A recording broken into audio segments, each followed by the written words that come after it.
So thank you everyone for joining and thanks for sharing so far. This is exactly the place to just kind of come. We're going to learn from our expert Sabrina, but we also, what's really great about these sessions is we learn from each other, really. We all have experience and tips and tricks that have worked for us. So we're really happy to have you here. Um, oh, So welcome. We'd like to acknowledge the lands on which we're on. So this is the unceded traditional ancestral territories of the Coast Salish peoples. And for us in the Vancouver area, this is the Musqueam, Squamish, and Tsleil-Waututh nations. So if you wanted to have a moment of acknowledgement, you're welcome to put the lands on which you're joining us from into the chat box if you like.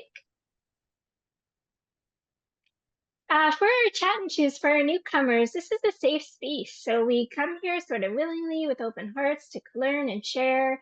And we really value everyone's thoughts and opinions. We want to create a space that feels safe where you can kind of share without fear of judgment. So thank you so much in advance for creating this space for everyone. Again, for our newcomers, we get off topic. That's the thing we do. But if we're off topic too long, Tina and myself, we're the founders of Poplar, and we're respiratory therapist educators. So we'll nudge the conversation back, and we'll nudge it back to Sabrina, who will introduce in just one moment, our expert for today. So when we're starting to close, we'll kind of give a bit of a countdown and kind of close things off. But if you wanted to stay on for 5 extra minutes for that burning question or go through any of our resources, please feel free to hang on at the end, and we can address it at that time. We wanted to let you know we've got a couple free events that we put on every month. So every month we sort of have a monthly topic that we explore and a couple events that go along with that. So at the end of the month, if any of you are on the aerosphere, and I've put a picture there what that looks like, we do inhaler technique workshops. So taking your inhalers properly is key to breathing better. So we like to review everyone's technique and answer your questions. And we'll do one inhaler each month. So keep posting in the community for maybe the inhaler that you're on. And then because we're talking about exercise today and tips and tricks for moving during the summer heat, we do have some exercise resources in the Poplar community. These are videos that we've done with some education to help you get moving, and then some exercise videos, and they're on our YouTube channel as well. So for our newcomers, as you explore our resources, look out for those. And without further ado, I'd like to introduce Sabrina. So Sabrina is a respiratory therapist. She joins us from Quebec. She has a personal training background, so that makes her our extra expert. This is episode 2, actually, of our cool moves for hot summer. The first session, we kind of talked about ways to exercise safely, thinking about things like hydration and good air quality and feeling well ventilated. So we do have that video posted, episode 1. This is episode 2. So Sabrina's going to take us through a little bit more, including some moves that we can actually do to when it's hot out, but to get our fitness in where we don't feel like we're overdoing it. So thank you so much, Sabrina, for joining us. And I'll officially hand over to you. Hi, everyone. Thank you for having me tonight with you guys. As Jenna mentioned, I'm a respiratory therapist. I've been working as an RT for the last 13 years now. And I also did my certification to become a personal trainer to add more like a prevention aspect with either patients or clients that I'm seeing. I also I want to mention that I also have asthma. So Corey, Lisa, I can relate to that. I've been dealing with triggers since I was a little kid, and I have some tips. Maybe you guys already know them, but we can go through a tips about what to do and not to do when it's really hot outside.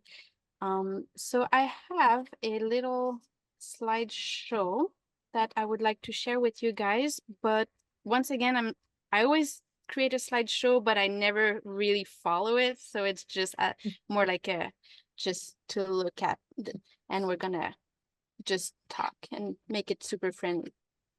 So I'm gonna share my screen. Just give me 1 second. Okay.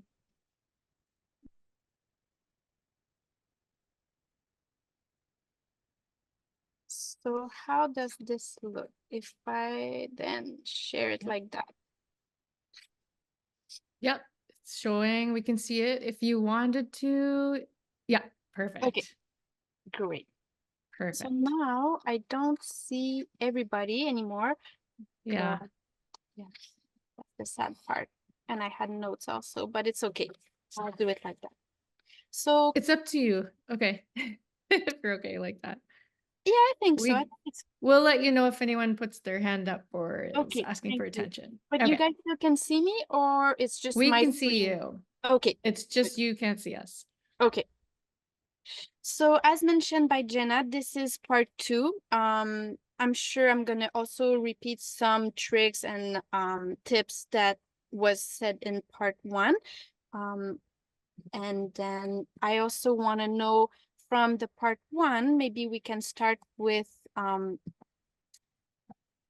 so part 1, there was a lot of discussion about let's say drink water, I'm assuming. So all the simple like workout in an AC environment when possible.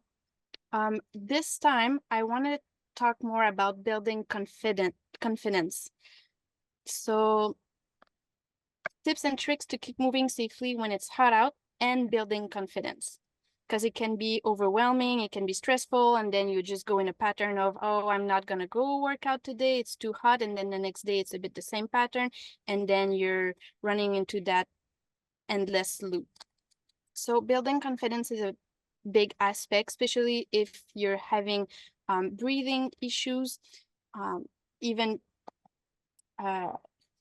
like myself, sometimes I will still get in my head and I forget all the tools that I've learned over the years.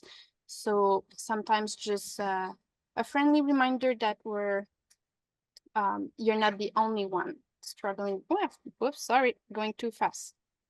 How can I? Okay, perfect. It's a bit tricky because I can't see all of my PowerPoint. I don't You can know. go back the other screen if you wanted to, like without playing the slideshow. You can show us in design mode if it's easier.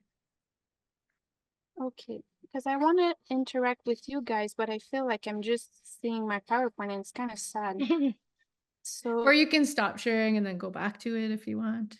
okay, stop So share. maybe while we figure that out, for some of you that have shared already that you kind of feel that anxious part when the heat comes, is there a particular obstacle that holds you back? Is it the sensation that you feel with your breathing or just the thought? Um, curious. And maybe if you don't mind, Lisa, I'll go back to you because you brought this up a little bit.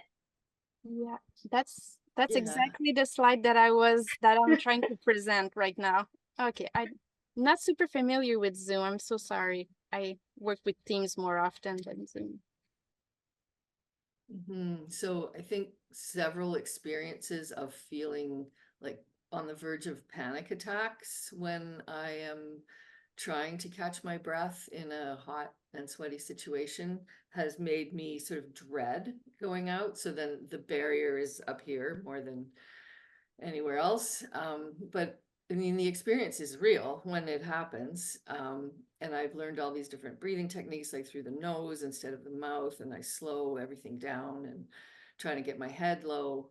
But I mean, it's just no fun. Like I love a good workout. I love a good sweat and, get outside, but that anything over maybe 22, 23 degrees, I'm likely to really have to like stop which means I can't be with other people who are super keen.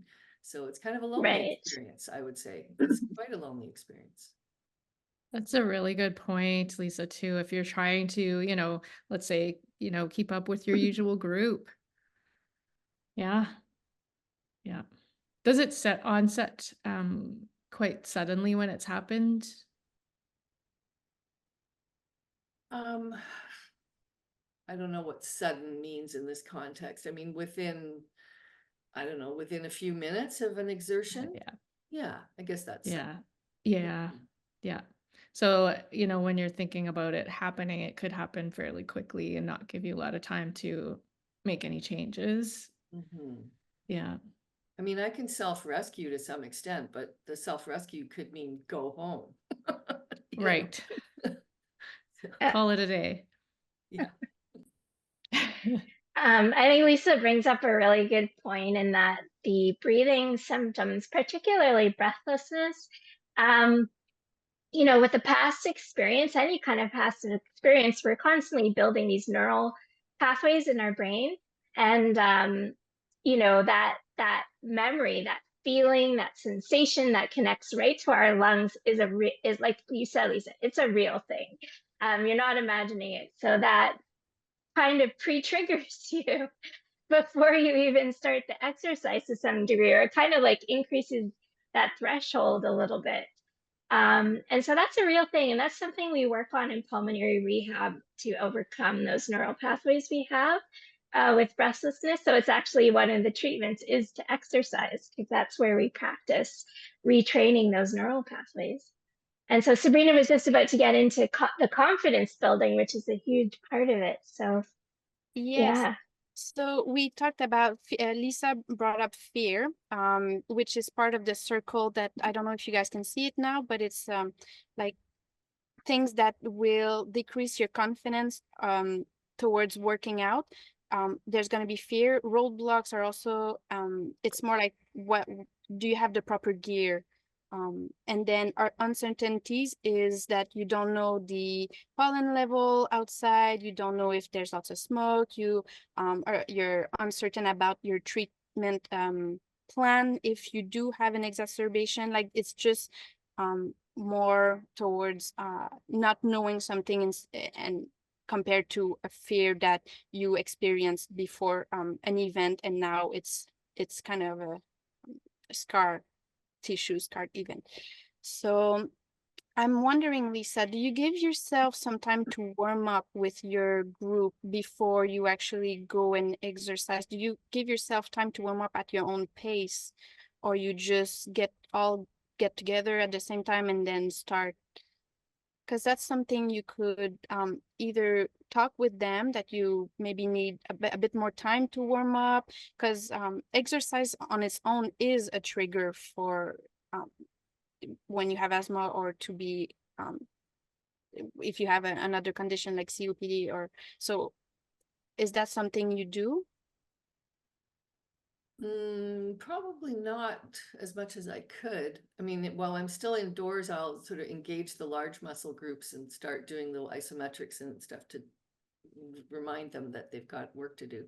But I wouldn't say I warm up in terms of lung, like how much heavy breathing I'm about to do. Okay, No. warm up your diaphragm, your intercostal muscles, just like your breathing pattern. Also, like, make like your brain needs to realize that, oh, I'm gonna actually be pushing a bit harder, like, but start slow and then build up to your more intense routine. And, the warm up, it's a great point, Sabrina. And as we get older and as conditions are changing or more challenging, you might need that longer warm up compared to usual. And also everybody's different. So my warm up, like, everybody needs to find their own little peace and quiet time, even if it's 5-10 minutes.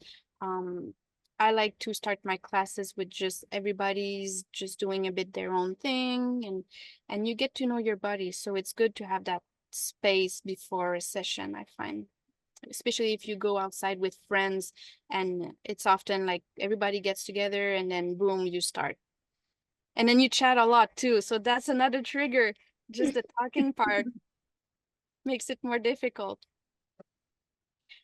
Is Yeah. there any like we talked about fear a bit, roadblocks that you guys could that we could talk about maybe and find a solution for it quickly, or uncertainties that maybe we can answer a question or two?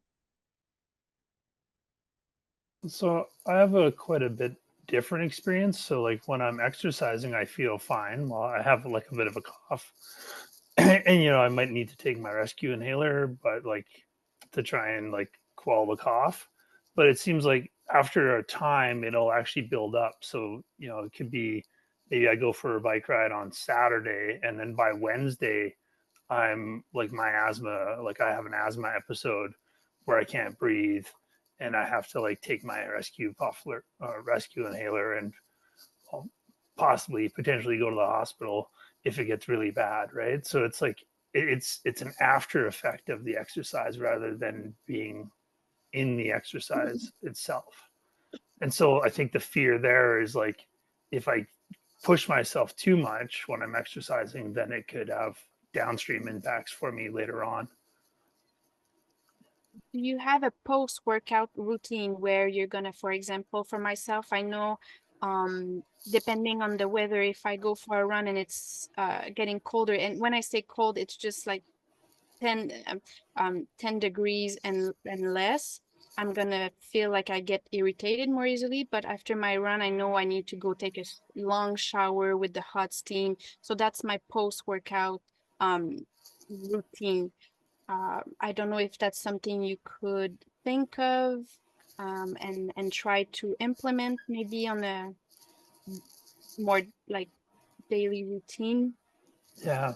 Yeah, I don't know what would make it better, right? Like it's because I usually work out in the mornings, so it's a bit cooler, right? It's not like in the 30s, it's like 20s. And so like that should be okay. It might just be the smoke, Just but smoke. it's not to the point where it's really bad, right? Like if it was like 70 or above, then I wouldn't be able to work out at all. And when I say 70, it means like the air quality. Mhm. But usually I try to make sure it's like in the 50s. Well, ideally it would be less than that, of course. Like there would be no smoke. But like when I'm working out and it's like smoke season, then I try to make sure it's under 60, right? Um, so like I think that's helping, but then I still have like this perpetual cough that just kind of is very persistent. And when I first started my cycling routine, it was like really bad. Um, you know, kind of what I described earlier. So I'm just not really sure like what the best kind of post workout routine would be for me. But Mhm. And a are you breathing mostly through your mouth or your nose when you're working out? yeah, so when I first started, I was breathing through my mouth because I just didn't have my fitness up. But now I'm starting to focus more on breathing through my nose. Yeah. Yeah, yeah. That's important, especially when air quality is not at its best, and also to keep it more moist. I myself find that it makes a big difference when it gets cooler, just to get that extra moisture um, down in my lungs. And then there's also options to consider taking puffers, Ventolin before 15 minutes before you also go for a bike ride. That can help. But yeah, those are Yeah. all the tricks that can be helpful. But also to if you do a lot of biking, um, maybe consider swimming also. I don't know if that's something that could be an option with the moisture from the pool, the water, um, just to alternate a bit some workouts, Yeah. Okay. just I to guess. end up at yeah. Yeah. Yeah.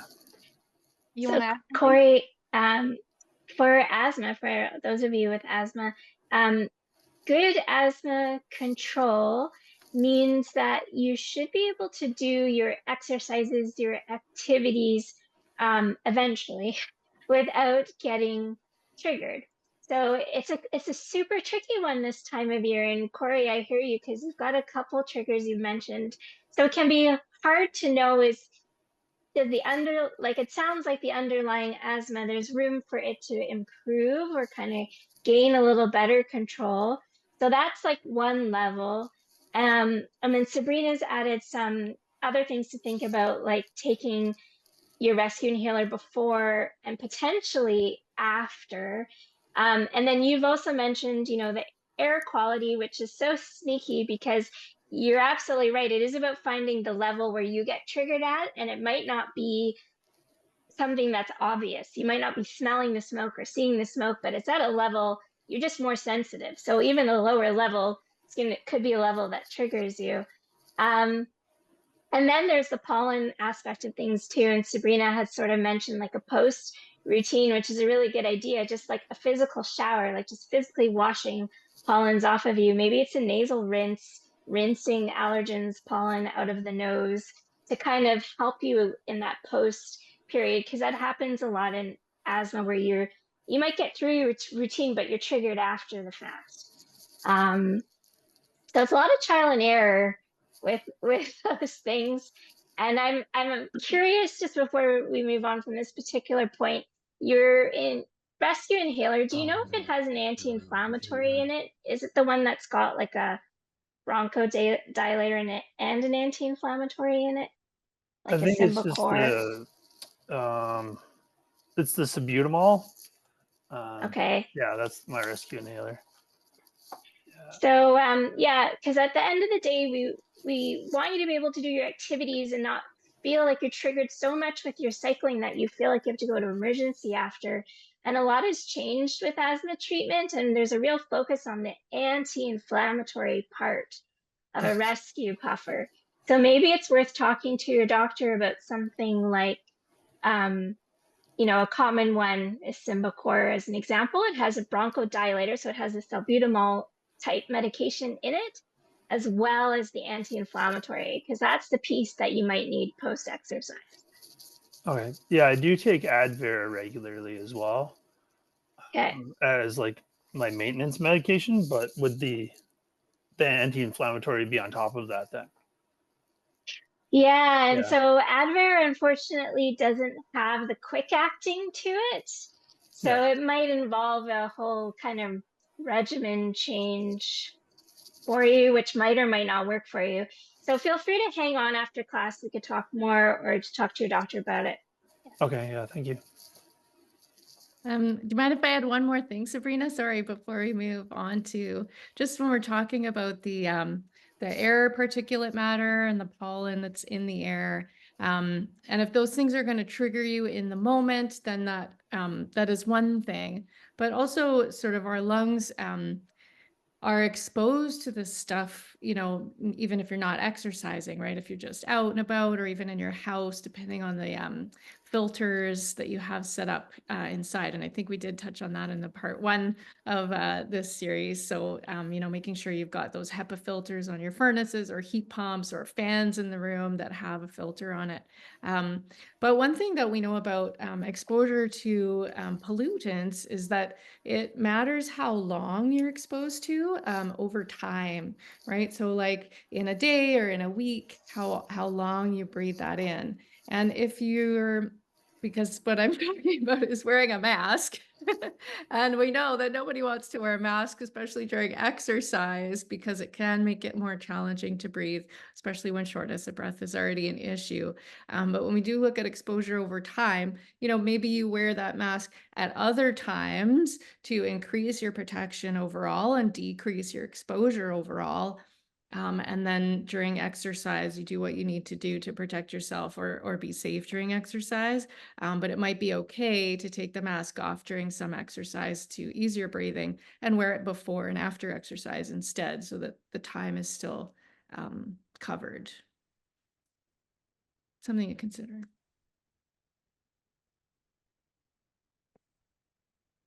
Really good point.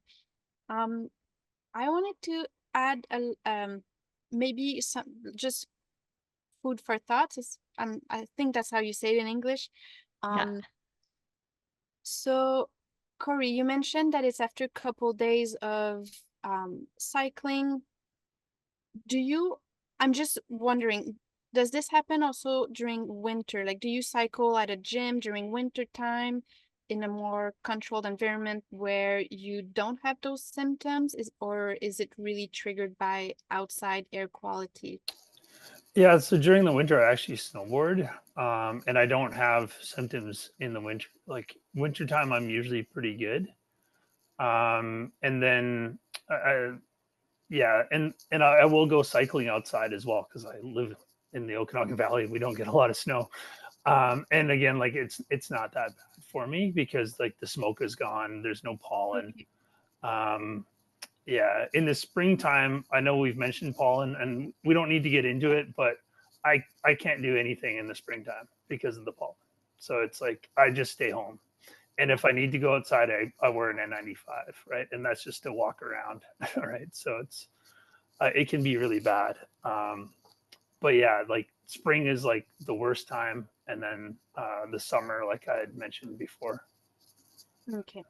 I was asking because I've seen also clients where it wasn't so much the outside um, air quality, was more the transition between the house during summertime when you have the AC full blast, and then you go outside and it's that transition that would trigger, and they would think that it's actually the workout, but it's the from the cold dry air to a moist humid air, and the contrast would just create an exacerbation without them knowing that it's not the workout, because they would pinpoint, oh, it's my workout.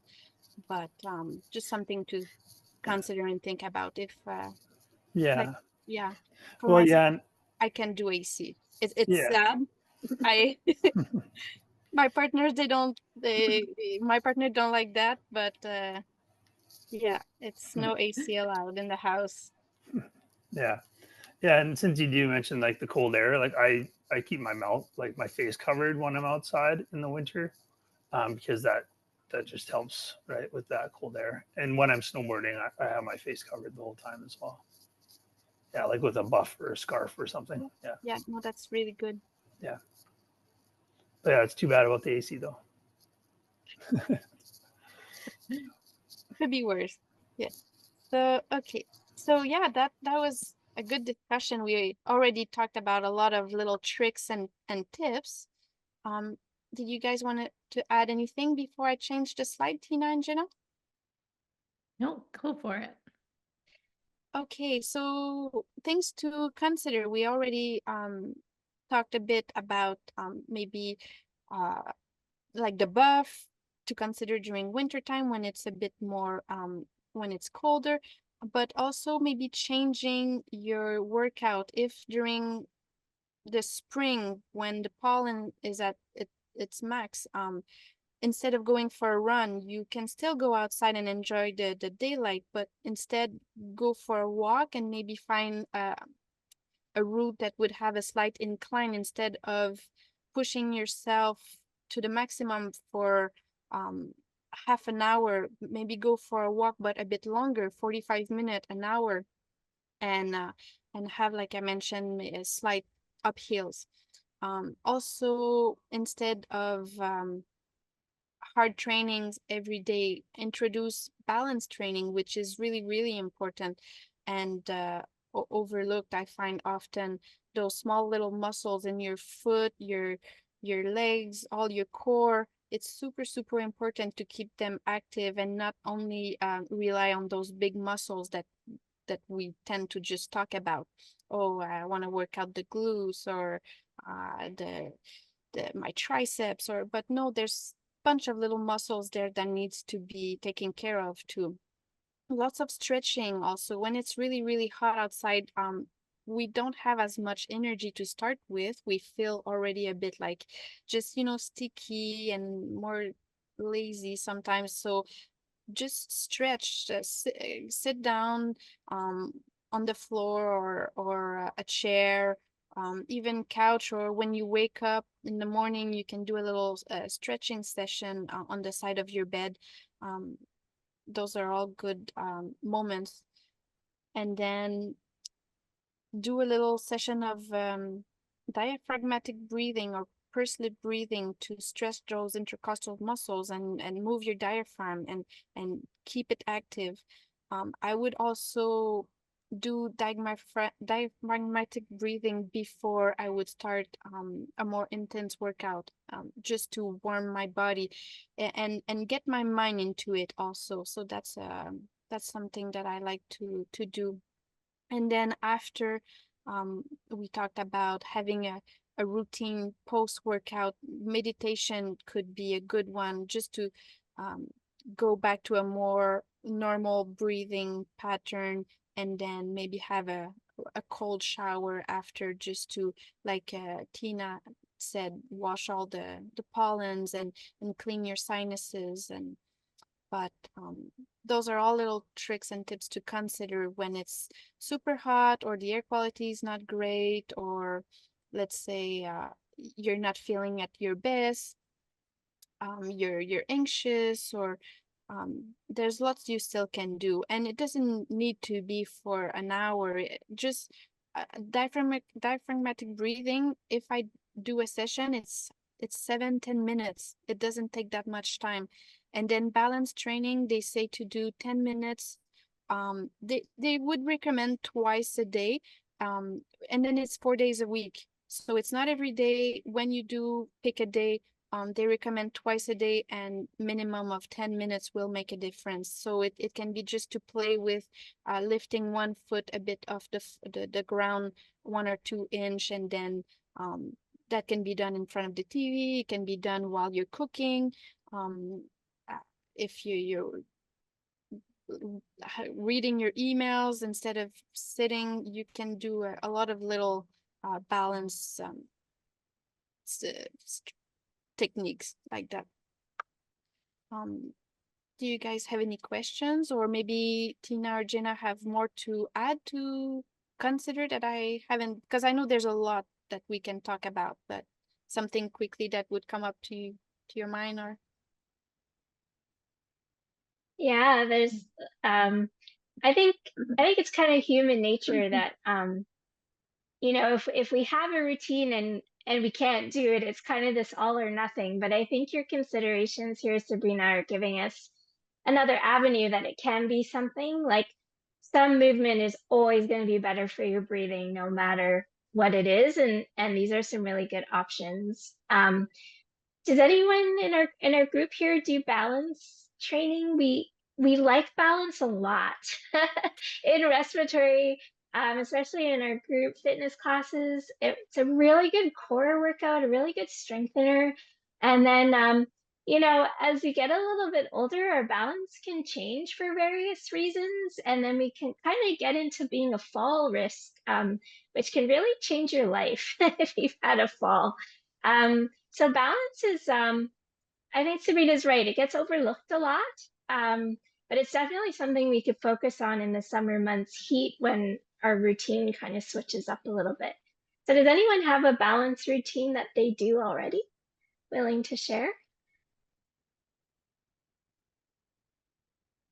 I recently upped my game from doing one-legged, cooking and one-legged in front of the TV to doing one-legged gardening. Ah, wow. So it's like Lisa! the bending Have you crushed over, any the flowers pulling, yet? like I'm doing active ups and downs while on one. So that Awesome! definitely jacked it up. That's great. Oh, And that's amazing. yeah, That it was, adds a lot to your proprioception. yeah, Proprioception. That's a hard one for me to say, but yes, yeah, you know what I'm. Yeah. yeah.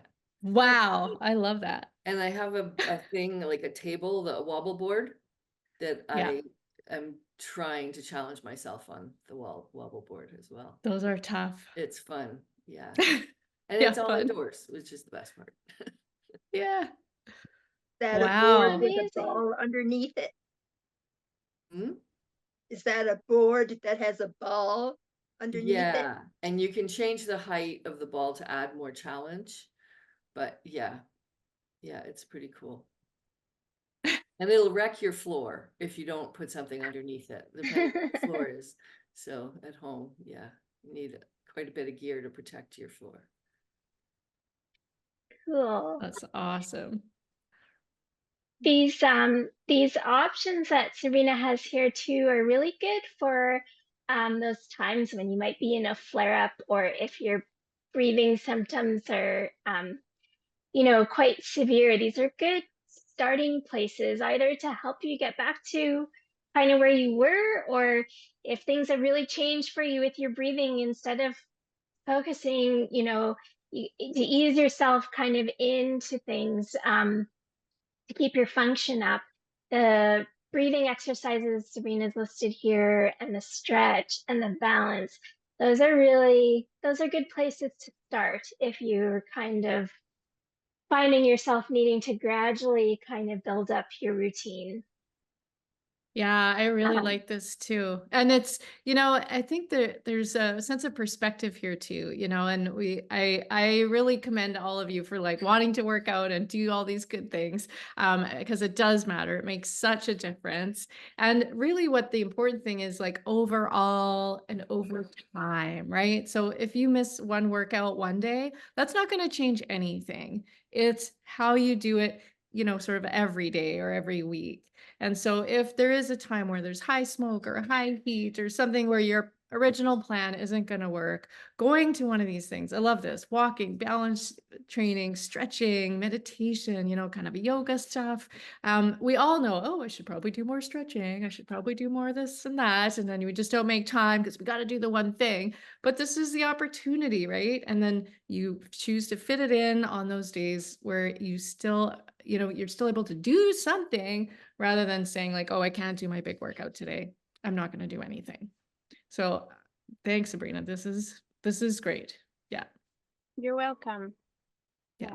And I wanted to add that those are all good practice to have also if you feel like you have like a cold or lots of secretion building up, like the stretching will help move those secretions. Also, if you don't feel like working out again because you're more tired, you feel sick, well, just stretch. It's gonna if you lay on one side and then you move around, it's gonna just help move those secretions up, and then you can eventually cough them, hopefully. Nice. That's important. So listen to your body. Okay, now I'm having trouble seeing. Let me see if I can move this here. Oh no, it always does. We can see it. I want to read. So okay. I know the slide, but it's gonna be better if but basically I know it's talking, I can see it, but basically I know it's talking about listen to your body, keep yourself hydrated, don't wait for a muscle cramp. That means it's a bit late. And then it will dehydration will also affect your breathing. It can create exacerbation. So tips to stay hydrated is to avoid alcohol drinks, avoid caffeine. I know it's nice to have a cup of coffee in the morning, but sometimes when it's really, really hot outside, you want to just put all your chances on your side. And then go slower than normal. Increase your recovery time.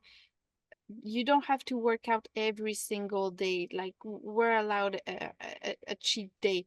That means we're allowed a rest day. And then I have here, take cold showers or cold bath to cool down after. And then the breathing is often we don't realize it, but anxiety will affect our breathing. And then it's that vicious cycle where you can leave that loop of I'm over breathing, and then it makes me feel dizzy, and then I get anxious, and then it's like that endless cycle. So stay calm. It's as much as possible. And if you have a little sat monitor, that's always nice to record your saturation level also. Show one of those in my window here. One of these guys. Pulse oximeter. Yeah, they're easy to find on Amazon. They're not that expensive. They're good enough. Like Yeah. So know your normal saturation level, and then you can plan a workout towards that number. And then when you feel like you're pushing yourself a bit too much, you can just have a spot check, and then your saturation is going to be a good indicator also of if you're pushing yourself too much. So it's always they're small. So I kind of carry one myself when I sometimes go a higher altitude or something, just to know, like, is it me creating like a nervousness symptoms, or is it really my blood level? So it's nice to have that. Okay. So we talked about roadblocks earlier. So roadblocks would be, like I talked about, clothes, if you don't have proper gym gear, the shoes, but then there's also air conditioning. If you don't have access to a studio, or if your house doesn't have AC, there's ways you can go that you don't have to pay necessarily, like the community center. You can go for a walk if it's too hot outside, you feel like going for a walk, and it's 1 in the afternoon, max heat. Maybe you can choose to go for a walk in the community center. Again, I would say make sure you know your community center. If there's lots of shops where it's strong smells like Lush or the Bay, or um, just strong cleaning products, I would not recommend them, because those can also be triggers for an exacerbation. But if it's just I would say, even to the limit, go do your grocery, but at a faster pace, or just squat in the aisle, or like just that's Grocery shop on one foot. yeah. Read the label on one foot, like, make it fun. There's ways that you can stay active even at 1 p.m. when it's max heat outside, and yeah. And then have a towel also. You can put it around your neck or your forehead. Your chest also is nice, especially for the cool down, that last 10 minutes after a workout session. I find that it just also brings me back to center, and then I I tend to focus more on my breathing when I have a little towel and it's really hot outside. So Sorry, that's I'll just throw in that they make actually cooling towels, like a bandana or something, and the fabric, it's very wicking, and it actually will feel cool and will cool you down. And they also make clothing out of that stuff now. So you can get like a long sleeve shirt, and it will cool you down just by wearing it. Yeah, the tech material is upped its game. something that I haven't written there, but that I personally like to do. I mean, for me, it's a bit cheating because I really have long hair. But after before I go for a run or a workout, and I know it's hot, or even in the house because I don't have AC, I'm gonna go and wet my hair. It's just gonna keep me a bit cooler and more like open and not as sticky. So yeah, that's something you can add also. Pre-workout, just go have your head wet, a real cool down before the workout. I don't know if that makes sense to you guys, but like I like A cool down for the cool down. yeah. Yeah, it Yeah, does. It's the my husband would do that with his baseball hat, like just plunk Yeah, it in cold water and yeah, put it on. feels so good. It feels like you're actually ready to go, instead of, oh my God, I really need to do this. Yeah. yeah, that's awesome. Okay. Couple of additional tips. Things not to do, or not to wear. So don't use the stove if you're planning a workout inside your home. Plan also your cooking time. So don't use your stove an hour before your workout. It's gonna make your house a lot warmer. And then gym clothes, if you're working out outside, try to focus on lighter colors, lightweight, something that is loose, more cotton, or I would say those leggings that are, I don't, lycra, is that how you say it? Like Yeah, lycra, the elastic type. tech materials. Yeah, Yeah, yeah, man-made stuff. yeah. So those are, I personally find that the lycra is not as breathable, so I tend to go for something a lot lighter. And then schedule your workout. If you're working out outside earlier in the morning or later at night is always better. Temperature is a bit cooler. And again, monitor air quality. I find that in the morning, the air quality is going to be nicer, more welcoming than later at night. So if I know it's going to be really hot, I'm going to go in the morning and instead of choosing later in the day. Thanks. Those are great tips. And I will point out that we're at 5 minutes remaining. So Okay. maybe that's a summary tips or Okay. I wanted to add also, it's not there, but tips that I find helpful for myself when there's lots of pollen outside. Every time I see rain in the forecast, I'm gonna plan my runs after a nice light rain, or it just washes everything away, and it's nice to go for a run at that time. And then overcoming nervousness, couple strategies. Well, the main one that I would say is know your triggers, know your symptoms, have an action plan.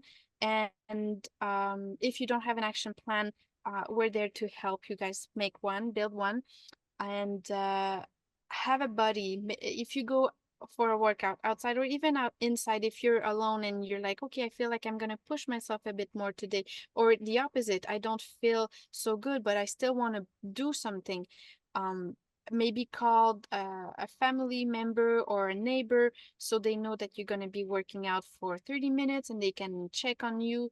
And you can text them. It doesn't need to be a call, but you can text them and let them know. And then you can do the same for a friend or a family member if they need to also, but have somebody to check on you is always nice. And then, oh yeah, I like this one because I know once you get in a workout routine, you want to work out every single day and you're just like, oh, I need to do this, need to do that. But remember that it's okay to take a break, and even the fastest animal on earth is gonna take a nap. It's when it's such a at the max heat, like it's okay to just take a chill day sometimes too.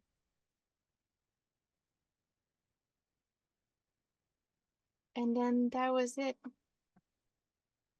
Could have talked a lot more, but 5 minutes. So yeah, had your 5-minute warning. Awesome. Maybe we'll get you to end the yeah. screen share. Oh, yeah.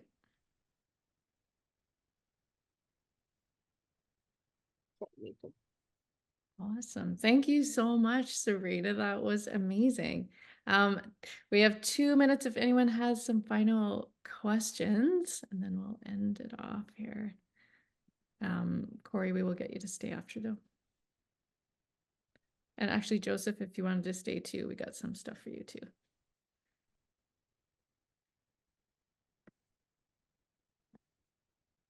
All right. Doing okay? Is there I find that when an I'm exerting myself, like if I'm climbing stairs in the house after coming home from grocery shopping, or even just going up and down stairs, I try to pace myself because that tires me out to no end.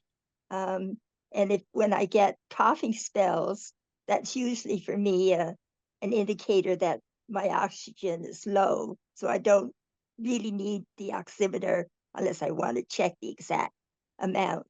But I've discovered that if I consciously exhale on the exertion going up the stairs, that really helps. So I inhale.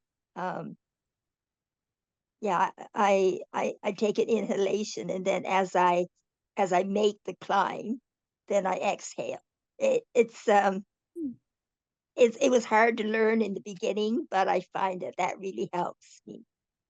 Thanks, Jeannie. That is a great tip. So as you maybe put your foot on the stair, taking the breath in, and then you're transferring your weight and pushing up, push out, and kind of really pacing it out with the breath. I love that.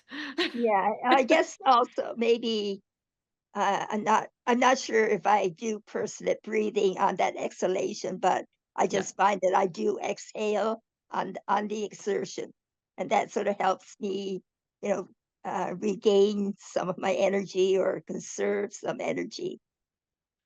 Yeah, that's awesome. It'll maybe slow down your pace, what it would have been without that focus. And that's probably what you need to do is pace it out, so you can have a nice steady pace up the stairs rather than hitting that point of exhaustion and breathlessness midway up the steps. Like nobody wants to be stuck halfway up a stairway and just need to breathe, right? So if you can pace it out to something that works for you with the breathing, in through the nose, out through pursed lips, pace it with each step. I love that. Thank you. And one other comment that you made about scarves or towels that you could put around your neck. There Yeah. is a kind of cooling band that has beads in it, and you could just wet the like this band that has these little beads in it, but the beads take, they last quite a long time before they lose their moisture. And I Yeah, have it'll stay wet. a couple of those, and I just find them really helpful. Like they're cool, and well, they may not be that aesthetically looking, but it serves the purpose um, Yeah. to keep cool. Yeah, that's awesome. I know the ones you're talking about. They have a little bit of a thickness to them because they've got the beads in there. Right. Yeah, soft beads. Yeah. Awesome. Thank you. All right, so I've got one more screen share to end things off. Thank you so much, Sabrina, for spending time with us this afternoon. Thank you, everyone, for coming out. So here at Poplar, we're trying to put together services for you to help you learn, move, and connect as you navigate your breathing issue. So if you're looking for more, we're just kind of opening up our Poplar Clinic. This is a one-to-one clinic. So Sabrina's in there, and you're welcome to book with her for a personal training session with the respiratory therapy twist. So you can access our Poplar Clinic through the Poplar community or through our website. We also have a series of group exercise classes. We have a new one, couch to cardio class that are Wednesdays, just a short class, 1 to 1:30 in the afternoon. You could try us out for $30 a month. You could try it, cancel it at any time. But these classes are guided by respiratory therapists, so we can help work you through the breathing, some of the breathing maneuvers that were mentioned today. And like Sabrina mentioned, trying to work some of our breathing muscles to keep them strong. So thank you very much. And before you go, we usually like to end just with one takeaway from the session. Just, we threw a lot of information at you, but if there's one thing you feel you might take with you as you move forward, please feel free to let us know in the chat box, so you could let us go around in a quick Yeah, circle. we can go around the room maybe. Is there anything that you might try differently here after hearing some of this? I do quite a few online free exercise programs on YouTube, mostly for seniors, not horribly exerting ones, but weights a few days a week and exercise other days. And I think one of the things from today that I'm going to try is doing a longer warm-up. Sometimes those will be, say, a 20-minute session, might only have a 2-minute warm-up, and I definitely am going to drag those out a bit with the warm-up. So thank you. Awesome. Yeah, the warm up. That was such a good one. And Joseph shared a bunch of things in the chat here. Always be working out, getting those HEPA filters, doing the stretching and balance training, avoiding caffeinated drinks, going slow, breathing, staying calm, using cool towels, and he threw in a bunch of other stuff. So that's awesome. Good summary there, Joseph. Thank you. Did anyone have anything else to that they're taking away from today? I think for me that I need to take more time to warm up before I go for a walk instead of just say, okay, I'm going for a walk. So, right. Yeah. And that transition inside to outside too. Right. Yeah. And I find that I have a walking buddy, but she hasn't been all that regular because she's very busy. But often have to tell her I can't walk as fast as you. So either she slows down to my pace or she might walk with me for a short time, but then I tell her, if you want to get your points, you can walk ahead and I'll catch up, or you could come back for me. And that's Yeah. how we do our walks. Like I just physically cannot keep up with her. Yeah. You could also suggest, if you wanted to, the way we walk can determine how much exertion we spend. So I'll use like the phrase like a mini lunge. So if she wants to walk, bending her knees more as she steps, it will be quite the workout at your slower pace for her. So if she wanted to, just like bending down with every step, little bit. It's like little mini lunges as you go, or using your arms too. So if she would have to adjust though, not the other way around. Right. It's easier to up your game than just go faster. Yeah. And Could one add, tip that I learned from my pulmonary rehab nurse is that when I'm walking or exercising is not to talk to, because the talking creates Mhm. more exertion and more tiredness. Yeah. So get her to talk, mini Right. lunges. I'll slow her down. What were you going to say, Sabrina? oh, I was going to say she should have some ankle weights. Also a good idea. Yeah. Yes. Yes. That's her Christmas present, Jeannie. Yeah. Okay. Ah. All right. Corey, any last thoughts before we end it off? I just like the one part about the post-workout, like find a post-workout routine that would help, like maybe calm the lungs down. So yeah, just need to think about that. Nice. Awesome. Well, thank you everybody so much for joining us. Feel free to stay on for a few minutes after. We'll just end the Zoom here, but thank you for joining us. And as we like to say here at Poplar, get out there and live your And best live your long best life. long life. Well, I got 90 minutes of singing now, starting at 6:30. Awesome. It's singing to Awesome. breathe. Awesome. Oh, yeah, it's already Thanks, 6 for guys. you. Music therapy. Thank you, Okay. Joseph. Thank you. Okay, see you Nice to later. see you, Shirley. Bye, Jeannie.